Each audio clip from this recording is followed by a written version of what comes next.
This video explores the origins of the occult elements developing the belief systems of the Third Reich. We will also explore how these various ideas evolved over time, analyze those responsible for creating the industrialization of evil that manifested in World War II, and how their work thrives today. The information presented is the result of over 30 years' research, beginning with examining the life and career of the Swiss astrologer Karl Ernst Kraft, his influence on astrology, the Third Reich, and World War II. The analysis of this material is the foundation for the historical drama Hitler's Astrologer by Dr. David Bryant Perkins. David's educational career began in junior high, assisting fellow students who could not comprehend the teacher's instructions. This motivated Dr. Perkins to further the pursuit of presenting complex content into simple-to-understand terms. Since then, he has earned degrees in psychology and special education from the University of Texas at Arlington and UNLV, as well as a PhD in the field of online instructional design. Besides lectures, David also assists educational institutions, businesses, and the military design their online instruction, and takes part in research projects ranging from measuring repeating historical patterns to sound design for noise cancellation devices. Hello, my name is David Bryant Perkins, and let me welcome you to this lecture and my website, where the goal is to make education entertaining and entertainment educational. You are more than welcome to contact me for any further information on this or any other lecture, and of course I'm happy to answer any questions you may have on the website's material. Dr. Perkins' exploration into World War II and the occult began in 1984. Over a chess game at a city park in Hamburg, Germany. A gentleman's account of his experiences and work at Wewelsburg Castle propelled David to visit this mysterious fortification. Wewelsburg served as the headquarters for Himmler's Schutzstaffel, commonly known as the SS, or Protection Squadron, which began as a paramilitary group to protect Adolf Hitler at party meetings. Under the leadership of Heinrich Himmler, this grew to be the foremost agency of security, surveillance, and terror within Germany and occupied Europe. Besides being the base of operations for Himmler, this castle was also the nerve center for occult ritual practices by a mystic division of the SS called the Black Sun. The symbol for this mysterious group is embedded on the floor of the central room of this castle and can be found on the members' rings and other emblems. The Black Sun is a symbol constructed with 12 sig runes. A rune is part of an ancient mystic Germanic alphabet for magic and secrets. The sig rune is translated as the symbol for victory in this ancient alphabet. The 12 sigs in the Black Sun signify the numeric term for completion and represent manifesting the power required for complete victory. This symbol has evolved throughout history and is connected to the Merovingian family, a ruling dynasty dating back thousands of years. After the fall of Rome, the Merovingian family ruled what is today's France and parts of Germany, and the dynasty can trace their genealogy back to biblical times. For those of you who are fans of The Matrix, further research into the Merovingian dynasty may offer additional meaning to the Merovingian character in this film, and may offer a new perspective of his role in the overall story for this sequel. Speaking of movies, Dr. Perkins also writes, consults, and lectures on screenplay writing for 3 segments of the community. Teaching high school students screenwriting to improve writing proficiency as a form of therapy for veterans, and assisting authors transition from writing novels to construction screenplays. The media is also a relevant institutionalization in the delivery of occult programming and will be later described. However, it is important now to point out the growth characteristics of this medium. There was a time not long ago when television was limited to only 3 venues where one could view story, history, or obtain information. Today, there are literally hundreds of possibilities to view dramas, comedies, tragedies, and the narratives used for programming a population.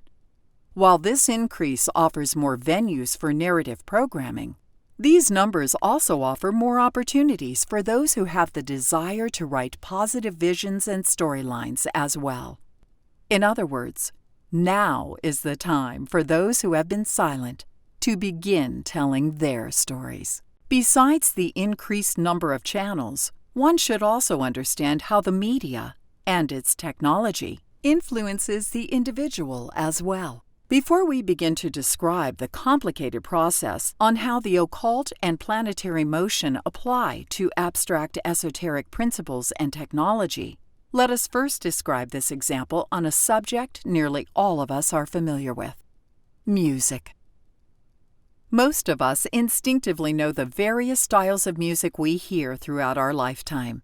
However, can these musical trends and the technology influencing them be measured? To answer this question, we will illustrate how popular music cycles over the last 100 years have aligned with particular aspects of the planet Saturn's orbit around the Sun. Please note we are not saying this or any planet causes these events, merely that they can be said to reflect them. It takes Saturn approximately 29.5 years to circle the Sun, and this orbit aligns with the 30-year music cycle found in popular music. Using the rise and fall of the popular music over the last 100 years, we can see jazz starting in the 1920s. 30 years later, rock and roll in the 1950s, and the electronic music cycle starting 30 years later in the 1980s. Also within each 30-year cycle of popular music, one can see how technology, in this case a new instrument, defines the popular music for each generation. The saxophone set the tone for jazz in the 1920s. The electric guitar was the foundation for rock and roll in the 1950s. And the synthesizer influenced the electronic music of the 1980s. We also see each cycle starting with a rebellion phase at the bottom, rebelling against the established music of the previous cycle. At the height of its popularity, a dance phase occurs that also operates on a 30-year cycle. In this example, we see swing being the dance expression in the 1940s for the jazz cycle. 30 years later, disco occurs in the 1970s, and the techno-rave dance scene at the dawn of a new century in the year 2000. The zodiac sign Scorpio also aligns with descriptions occurring in each of these cycles. For example, Saturn entering the sign of Scorpio coincided with the start of each of these new musical trends. It should be noted, youth and the energy of the younger generation are what created and performed each new cycle. Also, Scorpio represents sex and the sexual expressions of youth, descriptions that align with the very factors leading to the development and birth of these new trends in music. Correspondingly, Saturn's movement into the sign of Taurus, the sign of business and commerce, coincides with the dance phase of this cycle. The commercialization of music begins in this phase, when the music trend finally has mass appeal and is considered safe by corporations to use in commercials and advertisements. As you can see, following the orbit of a planet can offer many descriptions on various phenomena. As the planetary cycles can be measured, it is possible to make predictions on when the next cycle will occur. This music example was given to assist you in seeing some of the techniques used by Karl Ernst Kraft, so we can fully recognize how he analyzed planets for the descriptions we will see before, during, and beyond World War II. For those interested in scientific inquiry, if one were to perform a quantitative statistical analysis on Saturn's movements, In conjunction with the rise and fall of these popular music cycles, the probability of this pattern occurring by chance would be less than 1 in 100,000. The methodology we used in this music cycle example was advanced in the early 1920s by the central figure to this lecture, Karl Ernst Kraft. After the planet Pluto was discovered in 1930, Kraft developed one of the first measurements of Pluto's movements, creating a table, or what is called an ephemeris, to calculate Pluto's position 20 years before and 20 years after 1930. After 3 years of calculations and analysis, Kraft discovered the planet Pluto had entered the sign of Cancer in August of 1914, the very month World War I started. Of course, Kraft not only looked at the planet Pluto moving into the sign of Cancer as a signal for this event, but also at other planets and their aspects and relationships to Pluto as well. When looking at Pluto's movement into the future, Kraft discovered Pluto would move into the sign of Leo in September 1939.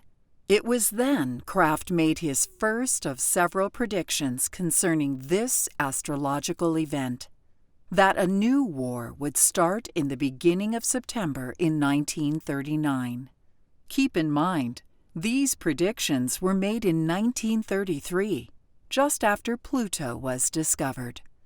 Kraft's second prediction was uncanny as well, as it stated, "If Germany and England do not make peace by June 1941, then tide of war will go against Germany." This prediction not only became true, but also influenced one of the most bizarre events of World War II, which we will describe later. After World War II started, Kraft made another accurate prediction, that Hitler's life would be in danger between the 7th and 10th of November in 1939. In fact, a bomb was indeed planted near his speaker podium on November 8th, and the timed explosion just missed killing the dictator, as Hitler had to leave early to return to Berlin by train, his plane grounded due to fog. At first, Kraft was arrested, for his knowledge of the plot beforehand naturally had the Gestapo suspicious he was part of the plot. However, it was later discovered Kraft sent a letter of warning describing this attempt to one Dr. Heinrich Feisel, an SS member who failed to pass this warning on to Heinrich Himmler. Word of Kraft's alert on this attempted assassination naturally spread throughout the upper echelons of the Nazi Party, having him in demand, as well as having his other accomplishments becoming known throughout the Third Reich. Karl Ernst Kraft was also well known throughout European astrological and occult societies as being the authority on analyzing and interpreting Nostradamus, the prophetic French doctor and oracle who later came to study the stars. Foreseeing the coming of the Second Black Plague in the mid-1500s, Nostradamus created a cure, saving his and many other local villages. However, in an odd twist of irony, his wife and 2 children were the only ones in their village who died from this deadly affliction. Traveling Europe to find God for the answer to this, he ended up in the only monastery where interpretation of the stars was still being practiced, and thus began applying his knowledge of astrological phenomena with prophecies found in the Bible.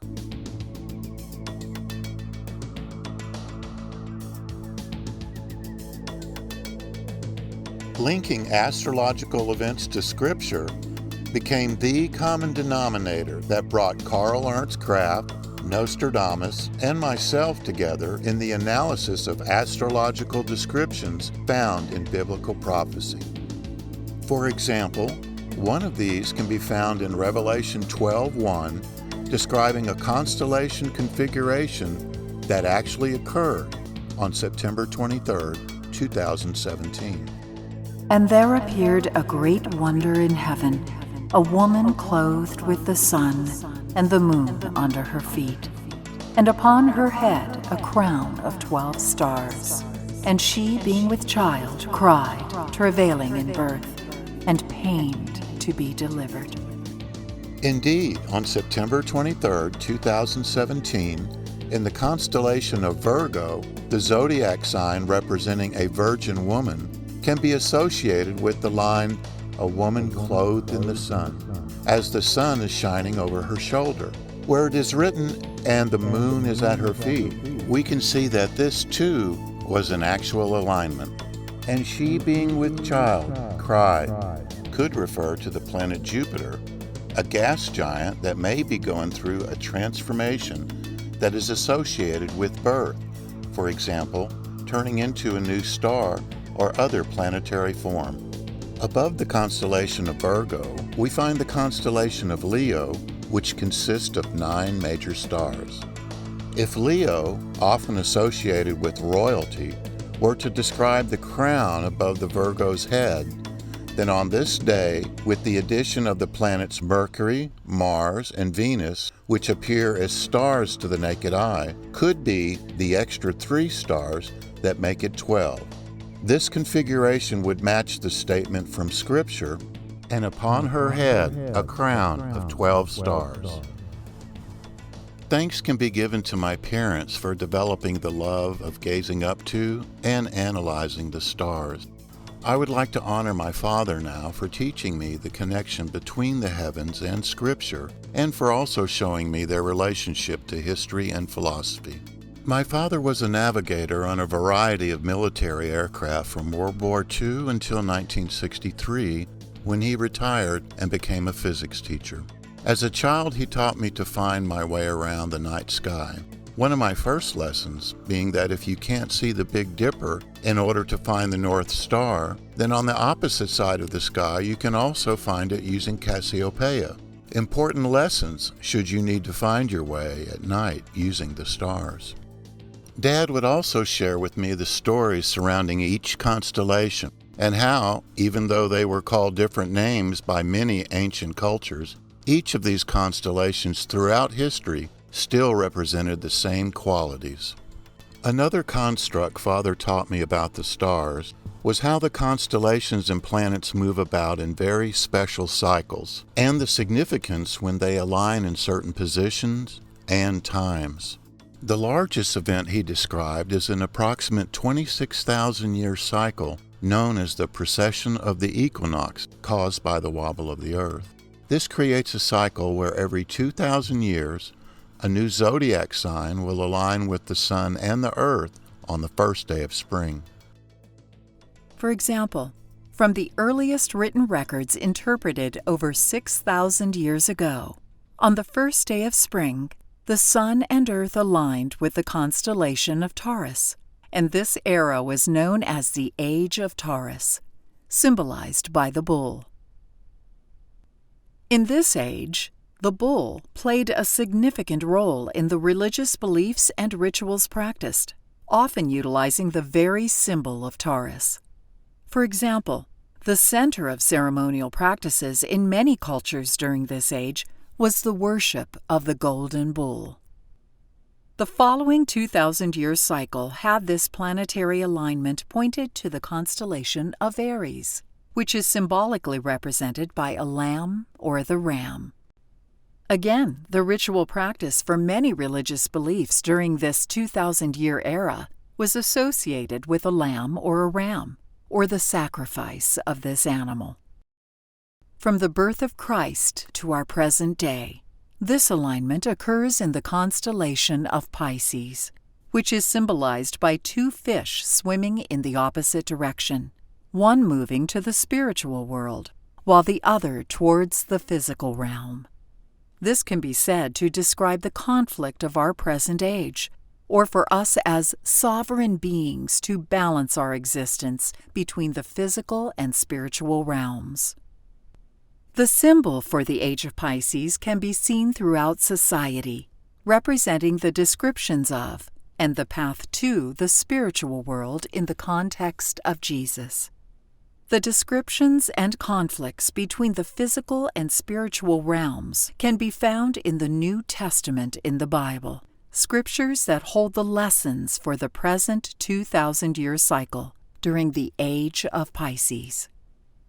The next 2,000-year age will align with the constellation of Aquarius, which is symbolized by the water carrier. However, it is important to note that Aquarius is an air sign and is the basis for much of the misunderstanding concerning the coming next age. The ancient Greeks had a reason for combining these two elements to describe a single form of energy. They were characterizing a substance that had the consistency of air, yet flows in the same fashion as water. The merging of these two qualities illustrates the very nature of an electrical current. In other words, combining these two elements was an attempt by those in ancient times to describe electricity. How electronic or spiritual energy will manifest in the age of Aquarius can perhaps be found in the three directions science fiction has already put in motion within the mass consciousness. For we are at the threshold of all three.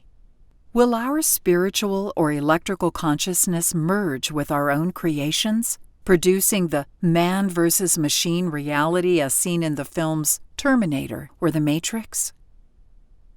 Number 2.